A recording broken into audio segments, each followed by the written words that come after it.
bright sunny day, the Earl of Sodor made a big announcement. That evening, the Earl would be holding a special costume party at his castle in honor of King Godred, and there would be a grand parade with a prize for the best dressed engine. A crown, just like the one King Godred wore. I'm going to go as a comic book hero with a mask and red cape, said James, already planning what he was going to wear. Gordon was less enthusiastic. Dressing up? Oh, the indignity. Although, if I must, I suppose I could always pull out my shooting star costume. Rebecca told Thomas she hoped her fairy god engine would help her transform into a beautiful princess engine. Thomas chuckled to himself. Fairy god engine? What a silly idea. The Fat Controller thought the ball was a wonderful idea, but reminded the engines they needed to finish their jobs first. The coal hoppers needed filling too. Oh, I can do that, sir, said Thomas, wanting to be really useful. And Thomas raced away. First, he went to the Blue Mountain Quarry and filled the coal hopper there. Then he went to Brendam Docks. Ahoy there, Archie, said Salty, the dockside diesel engine who worked there. You got time for a story? Well, actually, Thomas hesitated. He was running a bit late, but he knew how much Salty liked to tell his stories, and he didn't want to disappoint him. Of course, Salty. You know how much I like your tall tales. And so Thomas stopped and listened, and listened, and listened, until finally... And that was the end of the fearsome sea serpent. Great story, Salty. Now, I better get going. I've got coal hoppers to fill. Bottom.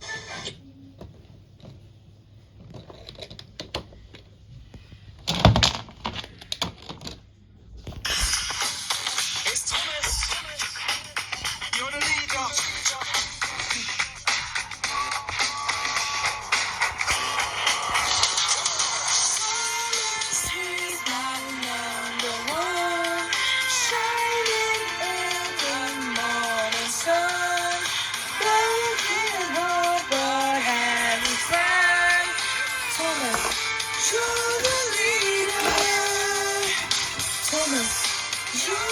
leader.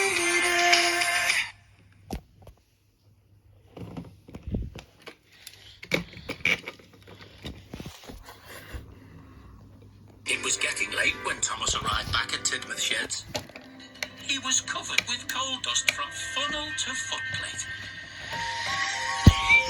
And soon after, the engines were heading off excitedly to the ball. All except Thomas, who certainly couldn't go looking the way he did. Cinders and ashes. I'll never go to the ball now. Suddenly, there was a puff of steam. Yes, you shall go to the ball. And standing before Thomas was a sparkly engine. Who are you? I am your fairy god engine, and I have seen that in spite of your own wish to go to the ball, you have put the needs of other engines before your own. And because of that, you deserve to be rewarded. And so... With a sprinkling of magic dust, the fairy god engine transformed Thomas into a magnificent knight in shining armor engine. He had fluffy feathers on a necklace around his funnel, and his brass whistle was now 2 golden trumpets. Fairy god engines do exist. Now I can go to the ball after all. Yes, you can. But you must leave before midnight, for that is when the spell will wear off. Now go! And with that, the fairy god engine vanished, and Thomas, the knight in shining armor, charged off to Ulfstead Castle. Meanwhile, the ball was in full swing. Colourful flags hung from the castle walls, while balloons and fairy lights hung around the castle grounds. In the middle, the grand parade was already underway. The Earl, dressed as a sheriff, and the Fat Controller, dressed as a clown, sat at the judge's table. Everyone was looking magnificent.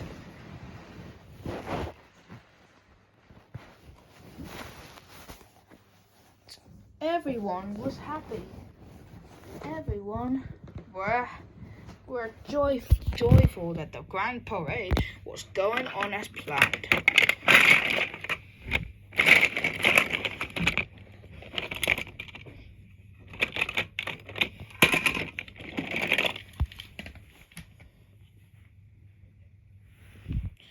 Ryan, just as himself, sat at the judge's table. And next up, let's give a big cheer for our very own engine of steel, the rail rocket.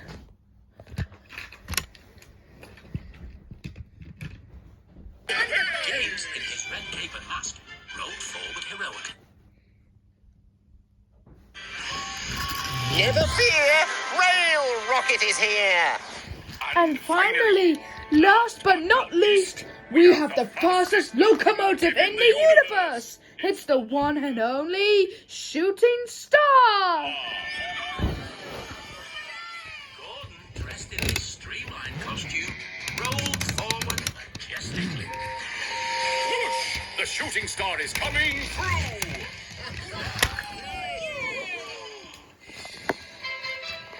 Make way for one more. Called Thomas as he raced into the castle grounds. And who might you be? Asked the Earl. I am Sir Tomalot the Brave. Thomas rolled forward in his gleaming silver outfit. A knight in shining armor? How magnificent! The engines gasped. Except for Gordon and James, who didn't like someone else having a better costume than them. Congratulations, everyone. What a parade that was.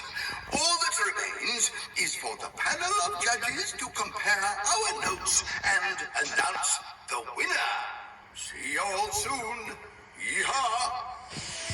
Engines flocked to Thomas, admiring his shiny silver suit of armor and beautiful feathers. Thomas, enjoying the attention, quite forgot the time. A little later, the Earl spoke out. Your attention, please. The judges Have reached their final decision, and it gives me great pleasure to announce that the winner The clock started to chime. of the best-dressed engine at the King Godred Locomotive Ball. Thomas glanced up at the clock. Oh no, it's almost midnight. The spell will wear off. Panicking, Thomas forced his way through the gathered crowds. Is Said the Earl. Sir Tomalot the Brave. Racing from the castle grounds, Thomas started to transform back into his old self. His two golden trumpets became his old whistle. His shiny silver armor faded away to reveal his dirty body underneath, and his feather necklace came loose and fell to the ground. The Earl, rushing after Thomas, found the necklace and saw that it was made in a special way to fit a funnel like no other. I shall search all of Sodor to find the engine with the funnel that fits this necklace, so I may give him his special prize. The fun.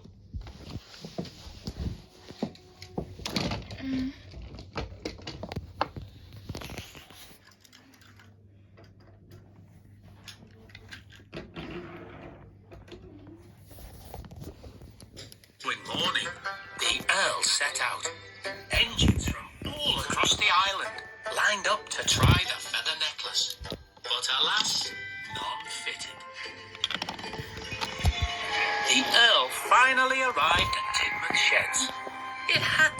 one of these engines, he thought.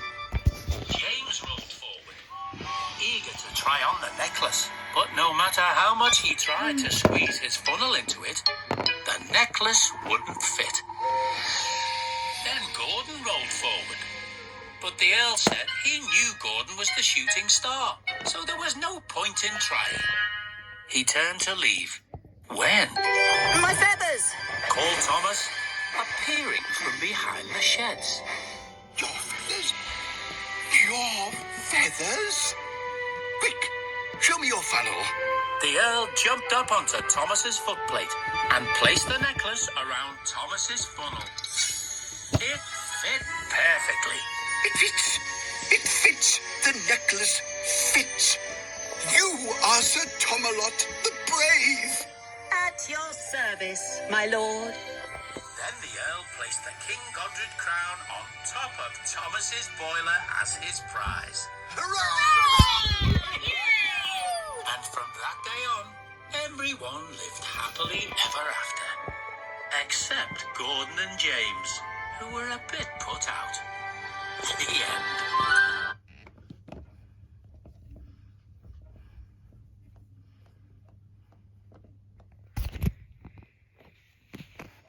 Well, I mustn't say any more, or I shall spoil the next story.